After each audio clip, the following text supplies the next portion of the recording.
হজরত মুহাম্মদ সাল্লাল্লাহু আলাইহি ওয়াসাল্লামের নবুয়ত প্রাপ্তির পূর্বের একটি ঘটনা। একবার একটি প্রাকৃতিক দুর্ঘটনায় কাবার ভিত্তি অনেকটাই ক্ষতিগ্রস্ত হয়, স্থানচ্যুত হয় হাজরে আসওয়াদ। কাবাঘর দেখাশোনার দায়িত্ব তখন মক্কার সবচেয়ে প্রভাবশালী গোত্র বা বংশ কুরাইশদের উপর। নতুন করে নির্মাণের মাধ্যমে এর ভিত্তি শক্তিশালী করার সিদ্ধান্ত নেওয়া হয়। কুরাইশ গোত্রের প্রতিটি পরিবার কাবাঘরের একটি নির্দিষ্ট অংশ নির্মাণের দায়িত্ব পায়। কাবাঘর নির্মাণ একসময় শেষ হয়, কিন্তু বিপত্তি বাধে হাজরে আসওয়াদ স্থাপন নিয়ে। কুরাইশ বংশের প্রত্যেক নেতারাই কালো পাথর স্থাপনের গৌরবের ভাগিদার হতে চান।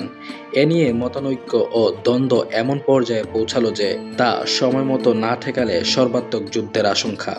এমন পরিস্থিতিতে এক প্রবীণ নেতা সবার সামনে দাঁড়িয়ে বললেন, তোমরা শান্ত হও, আমার একটা পরামর্শ আছে।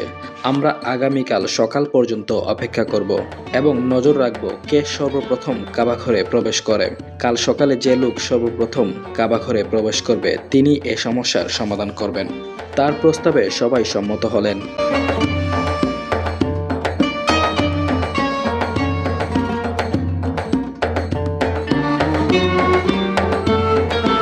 বিশ্বনবী হজরত মুহাম্মদ সাল্লাল্লাহু আলাইহি ওয়াসাল্লাম তখন পরিণত যুবক।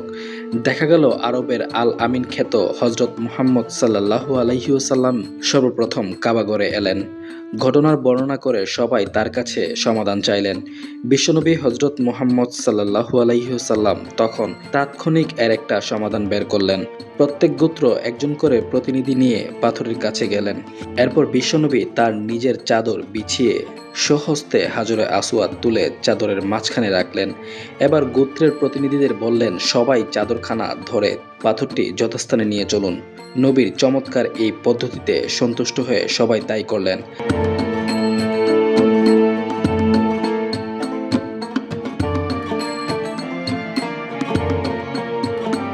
হাজরে আসওয়াদ জান্নাতের পাথর। হজরত জিব্রাইল আলাইহিসাল্লাম ফেরেশতা থেকে শুরু করে হজরত আদম আলাইহিসাল্লাম, হজরত ইব্রাহিম আলাইহিসাল্লাম এবং হজরত ইসমাইল আলাইহিসাল্লামের স্মৃতি বিজড়িত।